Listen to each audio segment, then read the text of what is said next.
Hi, folks. We had a bit of a hiccup. Technology doesn't always work, so we're just going to record this. So I'm really privileged and proud to have Tony Summers on. I've been talking to him for a few weeks, and to be honest, we haven't spoken for maybe 16 years. Uh, Wow.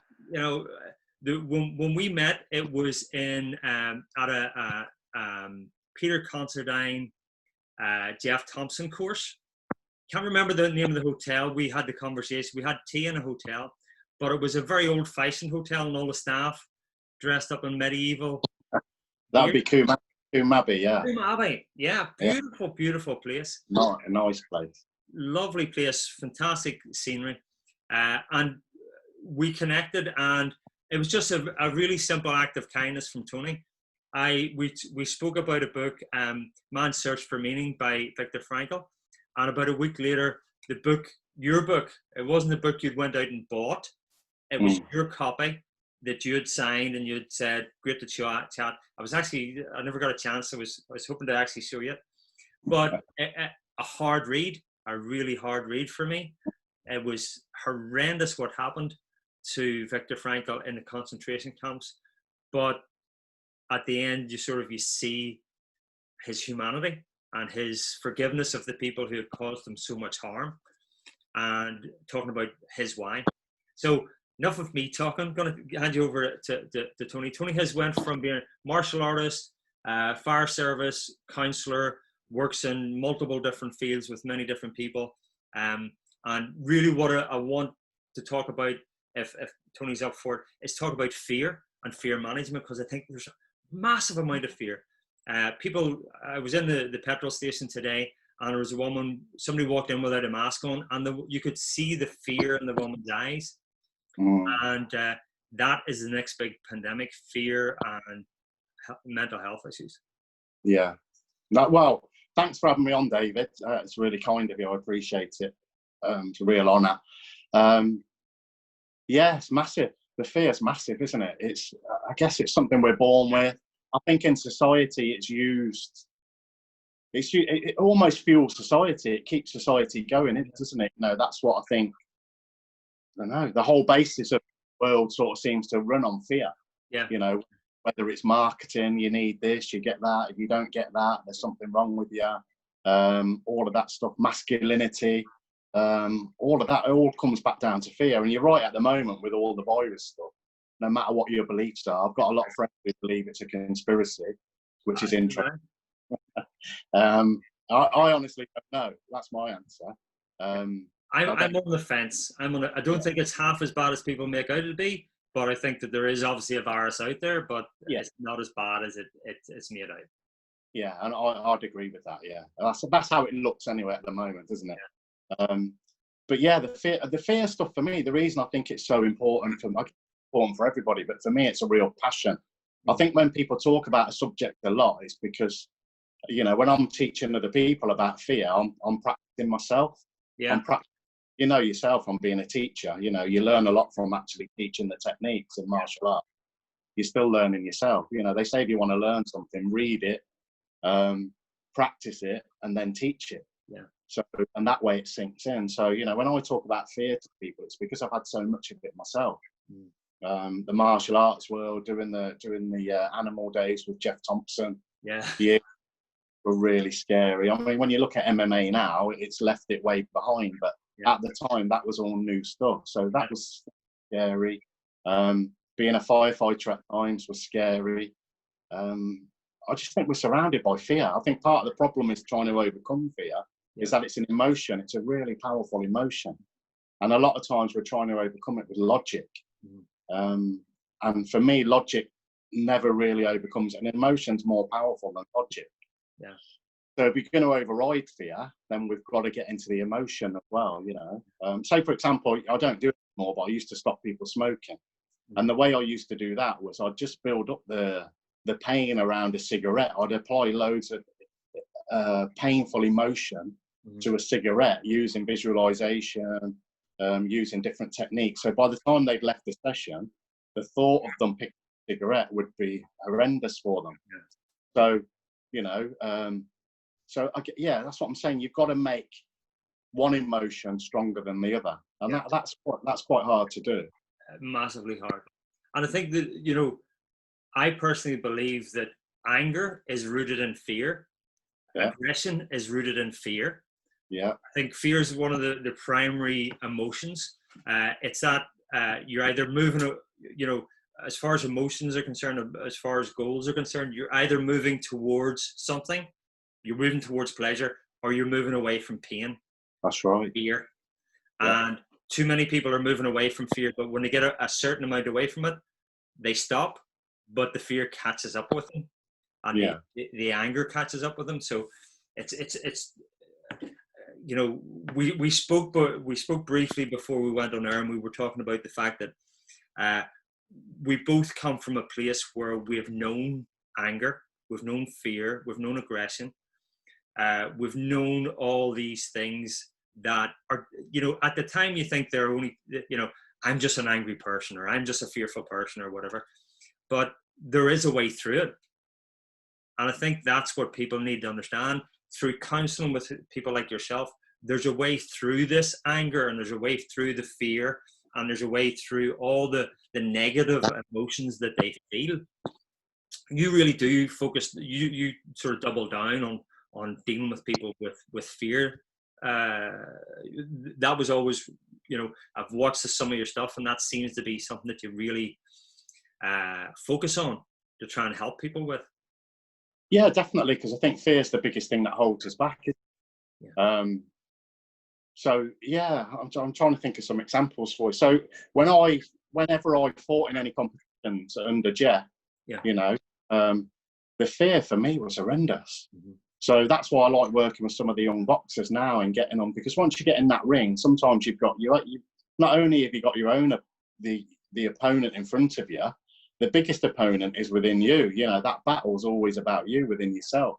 Yeah. That battle that goes on inside us is far bigger than the exterior battles. Like say martial arts, you're always training for that exterior battle, aren't we? The thug comes up and we want to defend ourselves, want to be able to defend our family. And that does happen, but not the chances of it happening are quite slight. But yeah, it can happen. Yeah. But it's more about the battle going on inside us, that fear that we're almost, there's a massive debate. Are we, that we're born with fear to keep us safe? Yeah. But then how much of that fear are we born with, and how much of fear have we learned as well? And how much is transferred from our parents? Yeah. That I've learned, because everybody's got fear, and as parents, if we're not careful, we transfer that fear onto our children. Yeah. Anxiety's fear. Yeah.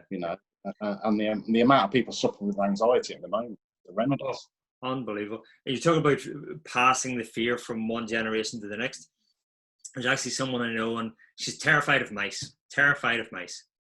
But she said, I don't know where I got this fear from, because my mother was never terrified of mice. And then she had the conversation with her mum, and she said, I have this terrible fear of mice, but you never had it. And her mum said, I am terrified of mice. I just didn't let you know it. Yeah. The point is, she maybe didn't say it, but everything that she was passed it on. Yeah. And that's how things move forward. Sorry. Yeah, cool. No, it's okay. I was just going to say that's how children watch everything, don't they? Yeah. So it's not about sometimes, well, a lot of times it's not so much about what you say, it's what you do, isn't it? Yeah. So, they'll pick up on that. I'm a big believer in energy. Yeah. We'll pick up on different people's energy, and if her mum was scared of mice, at some level she's picked up on that energy, hasn't she? Absolutely. So you wonder how many things that you think are actually fears of yours, they're actually not. They're fears of someone else, and it's almost like they've handed you that fear and you've made it your own. Yeah, that's right. But that's when you realise that, David, that's quite liberating. Yeah, absolutely. Go, oh, hang on a minute, I've been scared of this for years, and it's my mum's fear. Yeah, it's not even mine. Yeah. So metaphorically, you can give it back. Absolutely. So here's the point: how do you help people to give it back? well, first of all, $1 million question. Well, first of all, the big part of it is the realization. Yeah. A lot of us, I guess all of us to some extent, are going around, you know, with a lot of fears that we're not even aware of. You know, Yeah. they say our subconscious thinking is a hell of a lot bigger than our conscious thinking. So a lot of the fears we've got are subconscious. They bubble up, Yeah. and they come out consciously. So the first bit is getting people to be aware of, right, where does this fear come from? And then we look at it with logic. You know, is it logical? Where's the evidence that that's going to happen? Where's the evidence that mice can hurt you? Yeah. You know, when you picture a mice, what do you think? Because normally when you talk to someone, I remember talking to a woman who had a fear of rats. And I said, well, you know, give me a picture of a rat. And she went, oh, they're that big. Yeah. Their tail stiff. And I've never seen a rat like that. I've seen some big rats like that. So again, I guess it's all about changing the perception. Yeah. You know, and getting them to realise, well, is that true? Yeah. You know, and start to question their beliefs. Yeah. And then everybody, the thing is, David, everybody's different. You know, I was listening to your breath course, which was really good, by the way. Thank you. And you were saying in there about, you know, people start at different levels. Some people will be able to hold their breath for 20 seconds, some people 30 seconds, some people 10 seconds. And it's the same in the mental health world. It's one of the things I've been thinking a lot about recently. You know, sometimes we tend to give a one-size-fits-all solution, and everybody's different. Yeah. Everybody's fears will come from different places. We can sort of categorize it and put a label on it, but everybody's going to be slightly different. Yeah. So the first step, I guess, is find out, you know, where's the fear come from? What is their perception? Is it real? Mm-hmm. It's getting them to question that. So, you know, somebody said to me once, if you look at fear like a table, it's got 4 legs. You take one of the legs away, it wobbles, you know, then take 2 of the legs away, it will start to collapse. And that's what we do with a belief. We start to get them to question their beliefs until in the end they go, okay, you know, that's a wrong belief. But then, like I said before, that fear there's a lot of emotion around fear. So sometimes we have to counteract that with an even stronger emotion. So a good example, if I'm working with one of the boxers, the young boxers, they're going into the ring, they're full of fear. You know, it's quite well known that Mike Tyson ran away from, I think when he won the world title, he ran away before his trainer had to go and bring him back. You know, he was terrible. And then he went in and he won the world title. Yeah. So, you know, all the boxers, when they're not going to show you it, but I'd say 99% of them are full of fear. Yeah. So, you know, when I'm working with a young boxer, I look at times in their life, you know, from the past when they've overcome fear in the past. Mm-hmm. And then we tap into that. So it's a bit NLP where they call it an anchoring technique, where you can anchor times from their past where they've overcome fear. And we just go over that again and again and again and again. And we make that new belief, that new emotion, stronger than the old emotion. It can take a bit of time, yeah, but eventually it will work. Yeah, yeah. And it doesn't necessarily just have to be fear. You can use that technique for any emotion. Anything, yeah. You know, public speaking. Public speaking is known as one of the biggest fears. Yeah. So yeah, you can use it with anything, any emotion. Yeah, as long as they've had an event in their past that they into, and most of us have. Yeah. Most people, when they tell you, start talking to them, they'll go, "Well, I've never achieved anything." You know, blah blah blah. But when you start talking to them, they've achieved a lot, and they've overcome a lot of adversity. Yeah. You know, I've never met a person yet that hasn't, in one way or another. Yeah. Yeah. So then we tap into that. Yeah.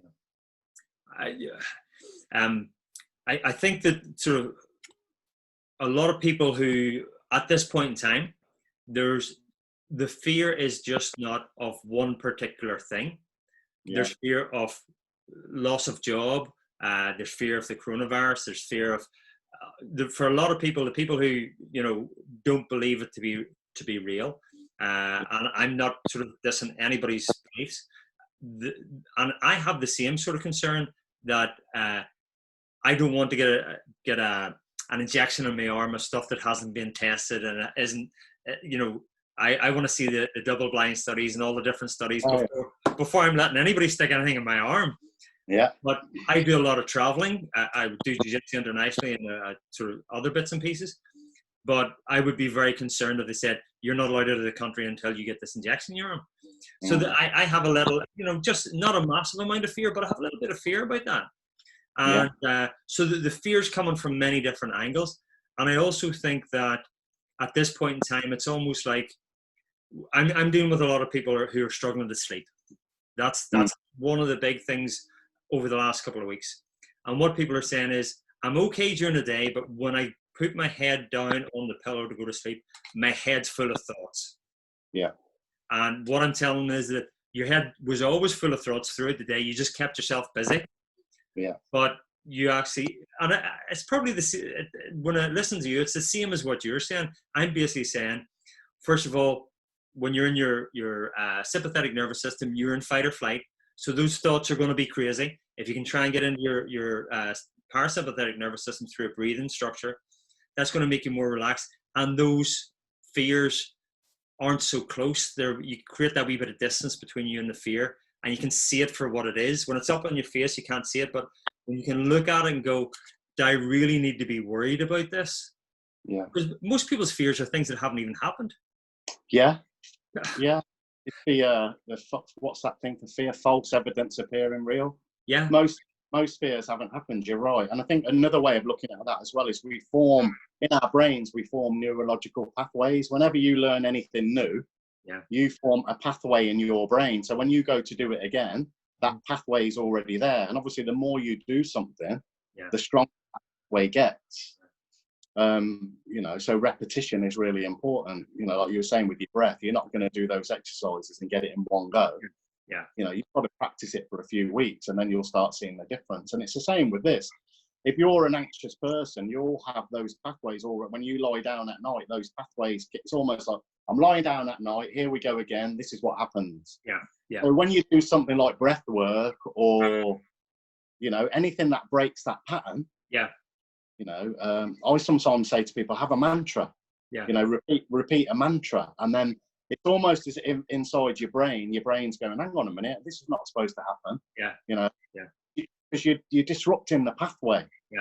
And then once you do that, then you can, if you practice the mantra or you practice the breathing or both, then you're creating a new pathway.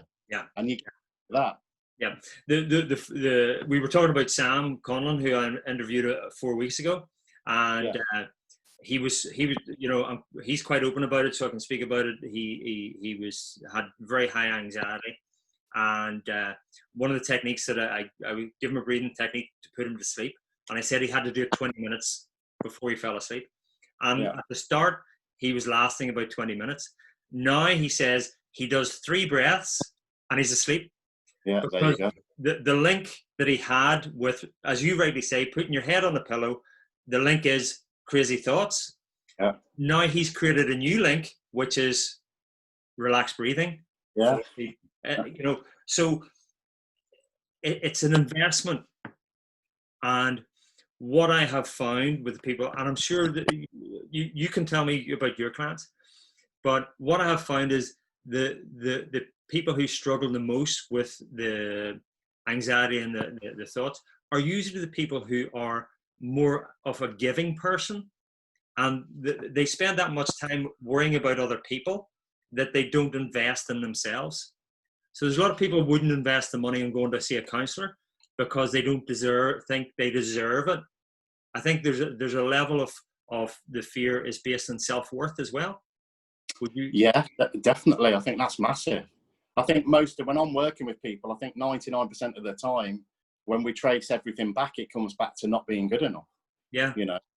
And that affects everything. It's like getting into your car and setting a destination.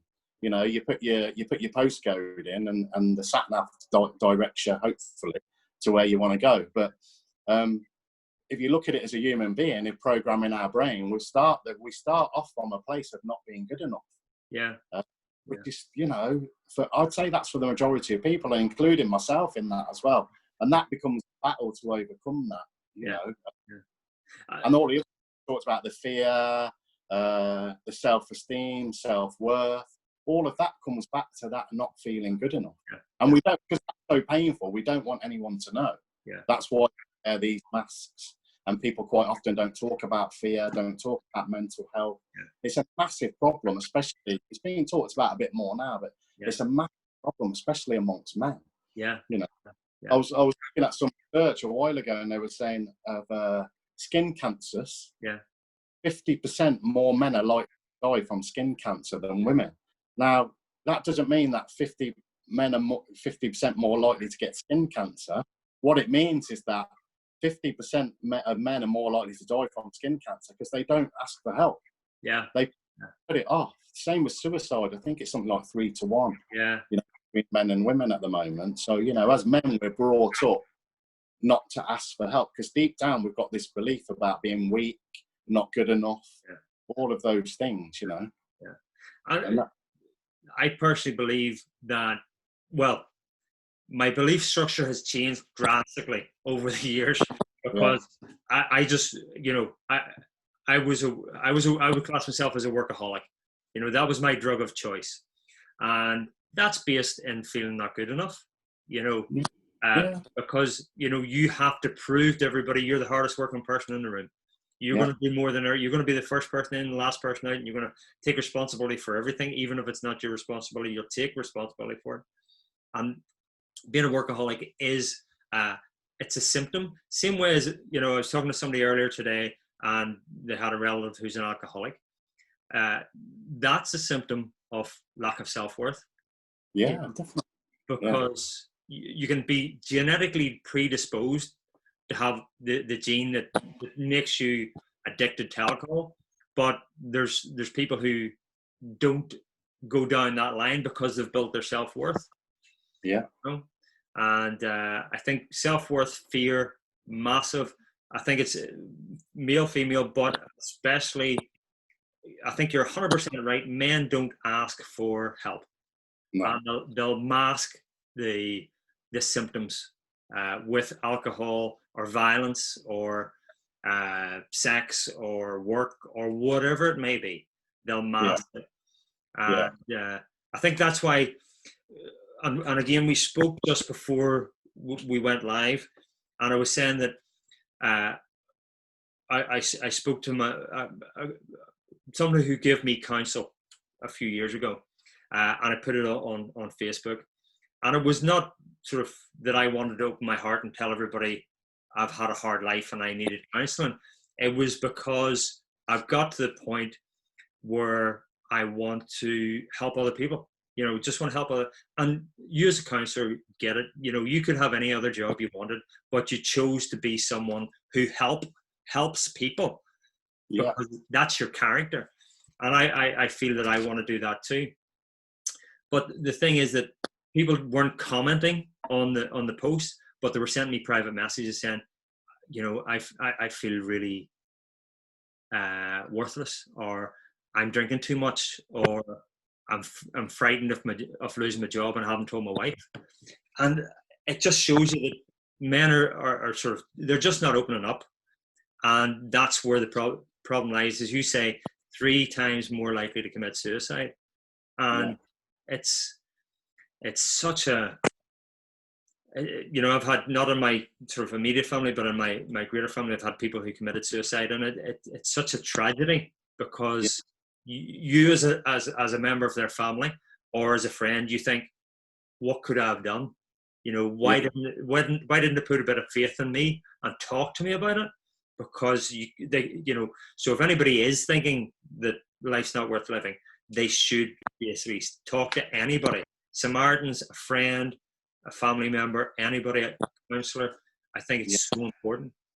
Yeah, Samaritans, brilliant. I've had people say to me the Samaritans saved their lives just in the night, just have to have someone to talk to. So, yeah, and I think I agree with everything you said there, David, and that, because deep down, and we're given a script as well. You know, we're given a script by our family. We're given a script. You know, we talk about fear, but we're given a script by society as well.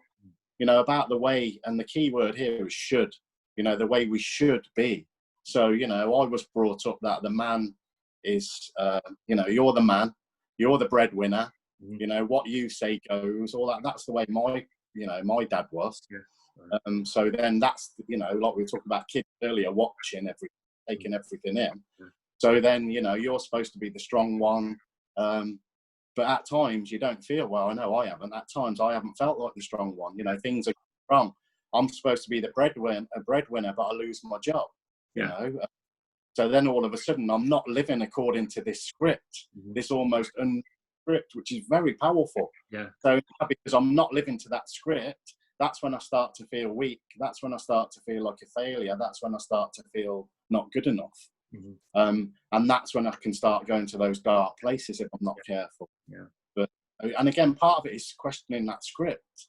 Where did that script come from? Who says, that, from time to time in life, you won't lose your job, things won't happen, things will go wrong. Does that mean you're weak? Does that mean you're a failure? Does that mean you're not good enough? Of course it doesn't. Yeah. So, I'm a big believer in that script. It's very powerful. So when you're talking to people, when you're listening to people, I'm always trying to listen to what's their script, and then getting them to question that script. They're like, it's a big one, especially for men. It's massive. Yeah. And I guess that's the fear. And like we said earlier, society plays on that fear, doesn't it? Yeah. It's when you talk about scripts, would you I take it when you're talking about the fear and the legs of the table, which is a really good analogy, you break down the script like that as well. Yeah. You question the script, and is this truly it's that whole thing. I had a conversation last week, and we were talking about when you meet somebody, you say, what do you do? I'm a martial arts instructor, I'm a fitness instructor, I'm a counselor, and that's not who they are, that's what they do. And when you take what they do away from them, there has to be something else left. That's interesting, isn't it? And for me, I'm a father, I'm a husband, I'm a martial arts instructor, I'm a breathwork coach, I'm many things, but that isn't who I am. And it's very hard to describe. If I say, who is Tony Summers, that's a lot harder to actually put across to anybody than saying, this is what I do. Yeah, and that's a great point. And I would say how I answer that is, you're right, all of those things I do, that's part of my script, part of my role. But underneath that, I'm a human being who's sometimes scared, sometimes courageous, sometimes happy, sometimes sad. I'm a mixture of all different emotions. That's who I am. Yeah. And if you want to go deeper than that, then we're getting into, I've got a strong faith. Then, I believe that there's a divine spark in all of us as well, So when I'm working with people, I always look for that as well. I always try and find the good in people, which makes it a lot easier. And it's easy. It's easy to find good in people. Even some of the darkest people, there's good there. Yeah. And it's just trying to get good out and working on them as well. There's lots of different levels. Yeah. Well, I think that's a key one, because there's people who I don't like how they behave. Yeah. But I understand why they behave that way. Yeah. Even though they might not. Yeah. And it's because they have been treated in a certain way, and now they believe that's the way to treat everybody else. Yeah. And you don't have to, do you? Yeah. So, and it's, what's your thoughts? Because I had this conversation earlier this morning. I know this is meant to be a podcast talking, but it's almost like we're just sitting having a conversation. Yeah. They're the best one. Yeah. But forgiveness. That's another massive topic, isn't it? Isn't it? Because, I'm a big believer, David. I don't know if this will make sense. It's taken me a long time to get this, but I'm a big believer in bringing everything back to myself. Yeah. Okay. So, and that's a lot harder than it sounds, because that involves taking a lot of responsibility. Yeah. Okay. And as someone who, through life, I was the eldest of 4 brothers, a lot of responsibility. Again, subconsciously, I didn't realise that as I got older, I tried to avoid responsibility, because obviously, if you take responsibility and things go wrong, then you've got to put your hand up, and you're the one that all the crap's going to come down on. So, responsibility can be hard. So, if I've got a problem with somebody, which happens, then I'll bring that back to myself. Go, right, what's going on here for me? Why is that bothering me? Yeah. So, and same with forgiveness. Somebody's done something. Why can't I? What's going on with me that I'm really struggling to forgive this person? Yeah. And 9 times, it doesn't mean that what they've done is right. Yeah. But I can only work on myself. Yeah. And it's normally, and again, if we're brutally honest, David, quite often the things that people do that, excuse my language, piss us off. Yeah. If I'm honest, I do on myself. Yeah. Or I've done it in the past. Yeah. You know, if I never badmouth somebody, you know, something I work hard on not doing, but I have done it in the past. Yeah. I never lie. I pride myself on being honest, but have I never told a lie? Of course I have. Yeah. You know, so when I see other people telling lies or doing things or bad mouthing people, why is that annoying me? You know, well, what I've done it myself. It's a bit like somebody cutting you up in the car. Yeah. And getting really annoyed with them, but then I think to myself, well, I've cut people up in the car. Yeah. I haven't meant to do it, so why am I having a go at them? It's about owning it. I'm not sure I'm explaining that very well, but it's about owning it. I think you are. I watched a video, Jeff Thompson's TED Talk. Yeah. And very powerful TED Talk about him being sexually abused and meeting the person maybe 30 years on in a coffee shop and forgiving him. Yeah. And I think that and if anybody's watching this, go and watch the TED Talk. It's extremely powerful about forgiveness. But, you know, what I took from that, it wasn't about forgiving that man. It was about letting go. Yeah. Letting go. And that's what forgiveness is. It's almost forgiving yourself, because when people are abused, that's a good example. Quite often the people who are being abused feel guilty. Yeah. You know, did I go along with it? Billy Connolly talks about being abused and actually by his father, and actually at the point it was happening, part of him enjoyed it. Yeah. You know, so, but then you're left feeling guilty with all that afterwards. So you're right. Again, that's what I mean about bringing it back to yourself. It's not about really forgiving the other person. Mm-hmm. It sounds strange, but it's about forgiving yourself. And if we're all connected anyway, if I'm holding anger towards you, then I'm holding it towards myself at a deeper level. So that's what I'm saying about bringing everything back to yourself. And for me, that's forgiveness is. Because if I'm carrying a load of bitterness and anger, I'm just hurting myself. Like I'm lying in bed at night, like you were saying, with all the thoughts going about I'm feeling bitter and angry about someone that's done something to me. It doesn't mean that they're right, but it just means, you know, why am I hanging on to this? Can I look at it in a different way? Yeah. You know, can I let it go? Yeah. And the abuse is a big one. Yeah. You know, and I think, to be fair, and I don't want to get into too many hot topics, but I think there's so much of it that is just not reported. It's just not reported. Nobody knows about it. It's sort of like the family secret or the secret among people, and it destroys lives. It really destroys lives. And people who are in their 50s, 60s are still carrying something that happened to them as a childhood thing, and you know, it's not their burden to carry. It's really not their burden to carry. And again, people getting angry, fear, anger, resentment all come from that lack of self-worth, which could come from, and it doesn't have to be a sexual abuse. It can be just physical abuse or emotional abuse. As a child, you could be just not cared for the way a child should be cared for. We live in a society where there's so many one-parent families, so, you know, young males don't have a male role model in their life to look up to. They may have a phenomenal mother in their life, but maybe don't have a father in life. And again, that makes them feel less than as they get older, you know.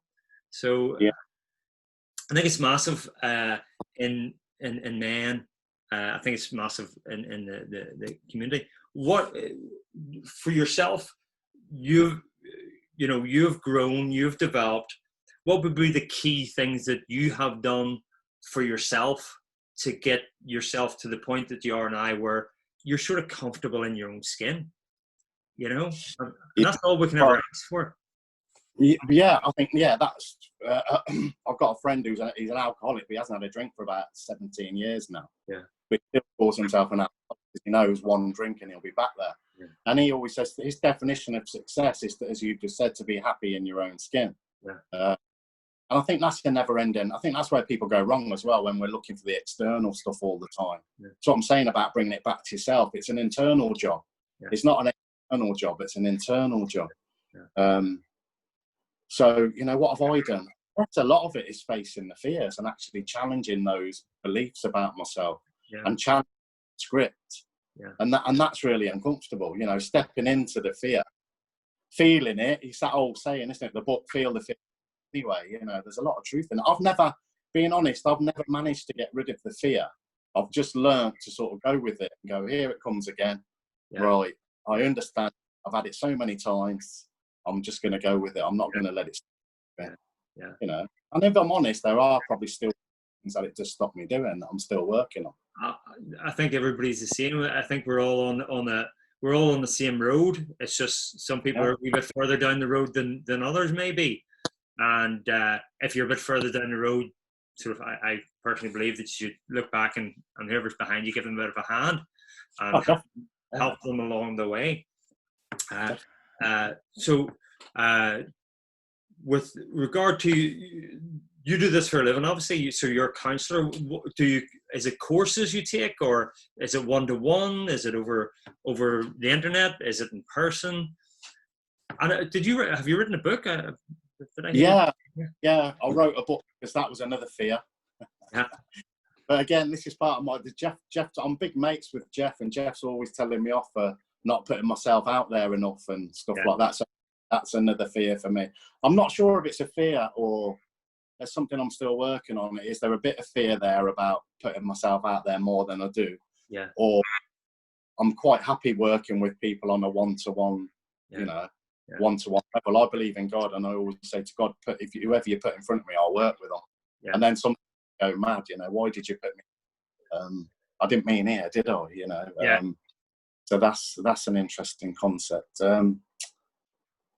So sorry, Dave, I've gone off. Are you okay? What's your book about? Oh, the book was the reason that I wrote the book, it's called Fighter, Rescuer, Healer. Uh-huh. And I did it in 3 sections. So the fighter bit was about growing up on a big council estate in Coventry, which was, a lot of people did. It was just known as Dodge City. I said I was the eldest of 4 brothers. And always scared, always had a lot of fear of confrontation. So, if something happened to my brothers, my mum would say, you need to go out and sort that out. And I'd be terrified, Then growing up and still having that fear and getting into the martial arts. So the first bit of the book is about growing up and getting into the martial arts and training with Jeff. The second bit of the book, the rescuer bit, is about becoming a firefighter, which was a massive step for me. The process to become a firefighter it took 2 years, but I was working in a factory. I had 2 little kids, so I was getting to the point where I loved my kids, I loved my wife, but I hated my work. I'd come home from work and I couldn't speak for a couple of hours because I had to unwind.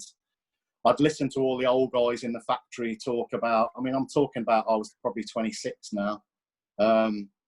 If they had their lives again, they'd do things completely differently. And I thought, if I hear that one more time, and I was sitting there thinking, I used to love sitting with the older guys, but I thought you wouldn't do anything different. Your life, and I just had this image one day, David, of me sitting there in 30 years' time, telling some younger guy, if I had my life again, I wouldn't be working in this factory. And I thought, right, what do you want to do? And I don't know where it came from, because I wasn't, some kids, they grow up and they want to be a fireman, or they want to be a soldier, or they want to be a policeman. I didn't have any of that. Yeah. But for some reason, the firefighter came into my mind, and I thought, do you know what? I'm going to look into that and see what it takes. And it took 2 years. I applied, and it was, at the time, it was out of every 100 people, 4 people were successful. Yeah. But I just got the bit between the teeth. I went to WH Smith's. I didn't do very well at school, so I went to WH Smith's. I brought a child's math book. And it basically started off with, this is a circle, split it in half, you've got 2 halves, split it into 4, you've got 4 quarters. So I studied maths. Somebody said to me, you had to be good at maths. So I studied maths. I was working in a little welding booth at the time, and I'd just pull the curtains across and I'd be pretending to weld, but I'd be just reading these maths questions and studying maths. I was training with Jeff at the time. I trained like mad. And like I said, it was a 2-year process, but I got into the fire service. So the second bit of the book is about my time in the fire service, which I did 17 years, and I really enjoyed it. But then after 17 years, I decided that I wanted to, I think I'll join the fire. I'm a bit of a rescuer, David. I like to help. Yeah. So that's why I joined the fire service. And then I thought, well, how can I help more people? And I stumbled into counselling by going and talking to young kids that had been caught lighting fire and trying to I was brought up in a rough area. And like you were saying earlier, a lot of my friends ended up in prison and stuff like that because they didn't have anyone to guide them. Yeah. No father figures there. So I thought, well, if I can help some of these young kids and be a positive influence on them, that'll be job well done. So, but that got me into counselling then, and then I decided to leave the fire, which again, another I could count on one hand the amount of people that leave the fire service. So, when I told my wife I was leaving, she didn't believe me. In the end, I ended up taking a sabbatical for a year. So that was an unpaid sabbatical. And then after the year, I wrote out a resignation letter, and I had it on the table for about 2 or 3 weeks. I just kept looking at it, and I thought, I can't post it because once I do that, that's it. Yeah. And then even when I posted it, David, I was standing by the post box thinking, I wonder if I can catch the postman in the morning. And take it away. So that was really scary. And then I left the fire service. That's a pension, sick pay, good job. You're well respected, and I was quite well respected in the job. I worked some good people. I was earmarked for promotion, but so the third bit of the book, The Healer, is about my early days of getting into counselling in some of the areas. Yeah. So basically, that's what the book's about. I think you can only get it on Amazon now as a download. But I guess, is it an ebook? Is it an ebook? Yeah. Okay. No, it was a proper book. Okay. Oh, excellent. Yeah, I've run out of copies, so I just say to people, if you want to get it on Amazon. Yeah. But I like the word healer. Yeah. It's sort of it goes back in time. Every village had a healer. Yeah. And it's great. And even in martial arts, in history, the martial artists, they broke the bones, but they also knew how to set the bones and fix people. So there's a martial art connotation to it. And isn't it funny how you're sort of I was a butcher. You worked in a factory. I was in a butcher. I was a butcher, and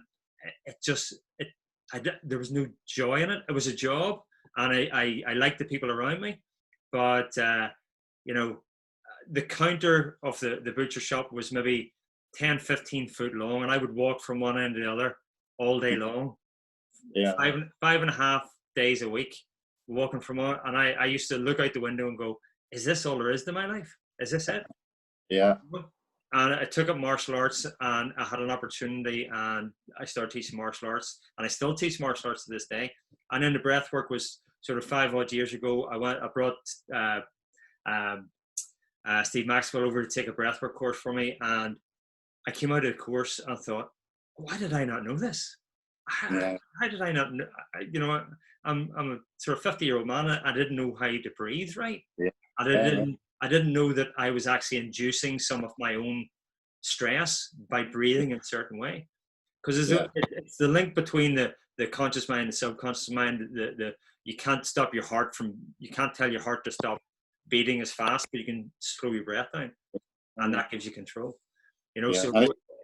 Well, I was going to say, it ties in with what you're saying, David, because I was doing some of your exercises last night. Excellent. And my wife was going, what are you doing? Yeah. I said, I'm breathing. She said, everybody knows how to breathe. If you didn't breathe, there's more. Yeah. Wasn't it? Nobody thinks about breathing until they're breathing their last breath. Yeah. It's interesting. It was good. Yeah, I enjoyed it. I enjoyed the course. Yeah. And I getting back to the fear as well. It's the fear that keeps you in the factory. It's the fear. And there's nothing wrong with that. I work with people who love the factory. Yeah. That's the case. Brilliant. Yeah. Fair play to you. But for me, it's all about helping. Yeah. I wanted to help as many people as I could. Yeah. And the whole thing is that, what you're saying is bring it back to yourself. That was one of the things you said, bring it back to yourself. Yeah. And most people in their jobs, they're chasing the promotion. They're chasing the new car. They're chasing the bigger house. And they think that'll bring them happiness. Yeah. But it won't.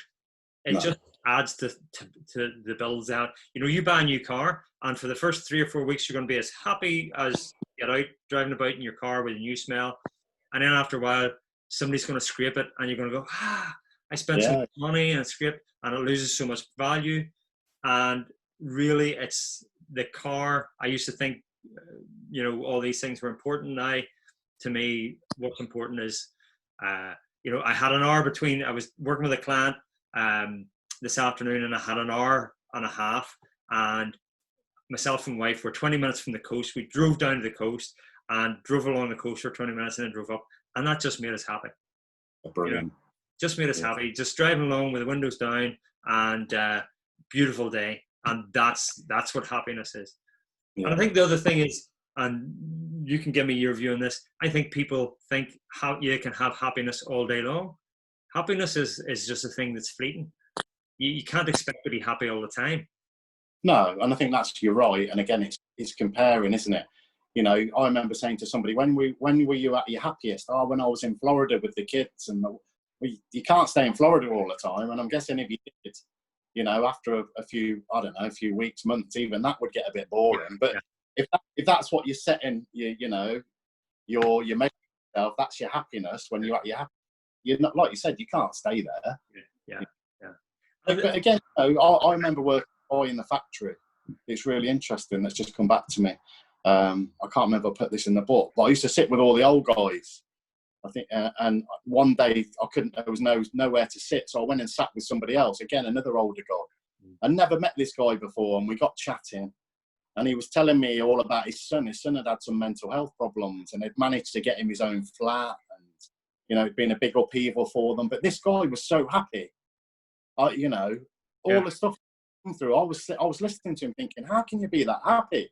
But he was genuinely happy with life. His outlook on life was brilliant. And then I remember at the next break sitting back with all the other guys that I used to sit with. He said to me, where were you? And I said, I was sat with this, you know, that guy over there. And I said, I can't believe that, you know, the guy's attitude to life is brilliant. Yeah. And you know what, David? They all said to me, oh, there's something wrong with him. Hang on a minute.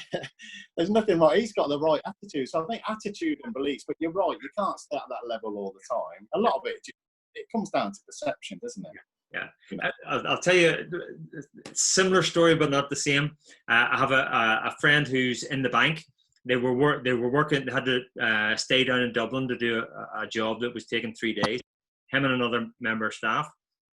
Summer weather, but they had to wear their suits and their ties, and their collar had to be tied up, and they were coming out of the hotel, and there was a sort of a guy on the side of the road with a dog. He actually slept on the street with his dog, and every morning for the 3 mornings they would see him sitting stroking his dog and talking to people as they passed by and whatnot. And they were working from early in the morning till late at night, coming home, coming back to the hotel, getting a bite to eat, and then going to bed, and then starting all over again the next day. And as they were coming back on the Friday, the guy was sitting at the side of the road drinking a can of beer. Okay. with a couple of other people who were homeless. Yeah. And my friend's business partner said, look at, it's not just, what a way to spend your life. Like, he's just wasting his life. And my friend turned around to him and said, look, it's been beautiful weather the last 3 days. We've been going in and doing a job we hate doing, wearing clothes we hate wearing for the past 3 days, and he's sitting with his friends having a beer. Who's wasting their life? Yeah. You know, and it's all very subjective. You know, if I enjoy working in a factory, then more power to me. And I'm actually envious of somebody who can just have a very simple life and enjoy it. I really am. Because we complicate our lives. We all complicate our lives. We try to do too much, you know, and being happy is a skill. It is. I think it comes back to that not being good enough, though, doesn't it? If I know that I'm good enough, in a way, it doesn't matter where I am. Yeah. You know, I know that I'm good enough. Yeah. You know, like you said, if you keep buying, you can buy the new car, you can buy the big house, but if deep down you believe that you've got a void there that you're trying to fill with all of these other things, you're never going to fill it. Yeah. You know, like I said, they might give you a fleeting happiness, but until you can work on that internal stuff and actually realise, and then you'll probably get all that stuff anyway, but you'll get it. Yeah. And I think that it's as far as happiness is concerned, it's being worthy of being happy. Some people think, I don't deserve to be happy. I've Yeah, actually had people come to me and say, I don't deserve to be happy. yeah. And and I've asked them the question, who does deserve to be happy, and why do they deserve to be happy and you don't? And when you actually put it back on them, they can't answer, No. because it makes no sense. Yeah, it's true. Yeah. And I think as human beings as well, we like drama. You see some people, you help them through something, Yeah. and all of a sudden it's going all right, and it's as if they put a hand grenade in, and you go, "Why did you do that?" Yeah. And they'll go, it's just, I think that's why we like, well, I personally don't, but EastEnders, Yeah. Coronation Street, the tabloids, people just love drama. Yeah. And I think that's what we've got to be careful of as well. Yeah, and I think a lot of people are comfortable in their discomfort. Definitely. Definitely. It's what they know. It's what they've always known, and it's hard. It's better to be. And I've worked a bit with Women's Aid, and there's women that will stay with men who are